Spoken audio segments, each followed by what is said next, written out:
ম্যাজিস্ট্রেটের নির্দেশে চারপাশে যখন সব কিছু ভেঙে ফেলা হচ্ছে, খালি করা হচ্ছে ফুটপাত, তখন প্রায় বেঁকে যাওয়া শরীর নিয়ে দাঁড়িয়েছিলেন বৃদ্ধ নাইমুদ্দিন।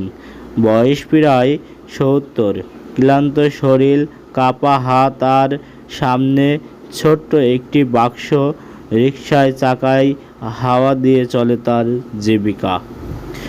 উচ্ছেদের মাঝেই নির্বাহী ম্যাজিস্ট্রেটের সিদ্ধান্ত নেন, এই একটিমাত্র দোকান উচ্ছেদ হবে না, কারণ এটি অবৈধ দখল নয়, এটি একজন বৃদ্ধের বেঁচে থাকার শেষ অবলম্বন। বুধবার এমন দৃশ্য দেখা গেল ডিএমপির উচ্ছেদ অভিযানে। বৃদ্ধকে জিজ্ঞাসা করা হয়, বৃদ্ধ, আপনার দোকান আছে? তখন বৃদ্ধ বলে, এই যে আর কিছু লামা, আর কিছু সাইকেলের হাওয়া টাওয়া, রিকশা ঠিক করিয়া এই দোকান থাকিয়া। ম্যাজিস্ট্রেটের এমন নির্দেশনা দেখে চোখ ভিজে ওঠে উপস্থিত অনেকেরই।